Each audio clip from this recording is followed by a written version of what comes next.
പാപ്പ അഴിച്ചോട് പാപ്പാ. എല്ലാവരും സ്കൂളിൽ പഠിക്കാനെന്നും പറഞ്ഞു പോവും. നീയാ? ഞാനും പിന്നെ പഠിക്കാനല്ലേ പോണേ. പഠിക്കായി അതിന്ന് പാ മാറ്റിട്ട് ആയിറാ നീ. പിന്നെ എന്നെ അടിച്ച് അത് വാങ്ങിച്ചിട്ട് വീട്ടിൽ വരാനാ. എടാ അതിനാണ് സ്കൂളിൽ സാറന്മാരുള്ളത്. അവര് കോംപ്രമൈസ് ചെയ്തല്ലേ ഇവിടെ ഉള്ളൂ. അതിനിപ്പോ എന്തായി? കോംപ്രമൈസ് ചെയ്യേണ്ടതിന് പകരം ആ പൈലിപ്പോ 2 ദിവസമായിട്ട് കോമയിലാണ്. നീ മൂക്കടിച്ച് പരത്തിയത്. പിന്നെ തന്തയ്ക്ക് വിളിച്ചാ കേട്ടോണ്ടിരിക്കണോ? വാപ്പാക്ക് വിളിച്ചാലും വാപ്പാക്ക് വിളിച്ചാലും നമ്മളത് കേട്ടോണ്ടിരിക്കണം.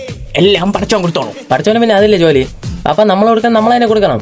ഒരാളെ അടിക്കാൻ എളുപ്പമാണ്, പുറത്തു കൊടുക്കുന്നവനാണ് മനുഷ്യൻ. പാപ്പ എനിക്ക് നല്ല മനുഷ്യനാവണ്ട. പറഞ്ഞമാലേ നമ്മളെ തോപ്പിന്ന് കൊലവെട്ടിയെ കിട്ടിയേക്ക. കിട്ടിയാ? കള്ള നായിന്റെ മോൻ, അവന്റെ ബിസ്മീൻ കൊട്ട ഇന്ന് ഞാൻ പൊട്ടിക്കും. ഇതാ പറഞ്ഞു. പാപ്പ പുറത്ത് ക്ഷമിച്ചു കൊടുക്കാനാണ് മനുഷ്യൻ. അവന് പുറത്തല്ല, വറുത്തു കൊടുക്കും ഞാൻ ഇന്ന്. അവന് പടച്ചവൻ കൊടുക്കും പാപ്പ. അവന് ഞാൻ കൊടുക്കും. എന്നെയും കൂടെ അയച്ചു വിടും, ഞാൻ 2 കൊടുക്കട്ടെ. നീ കൊടുത്തോടത്തോളം മതി.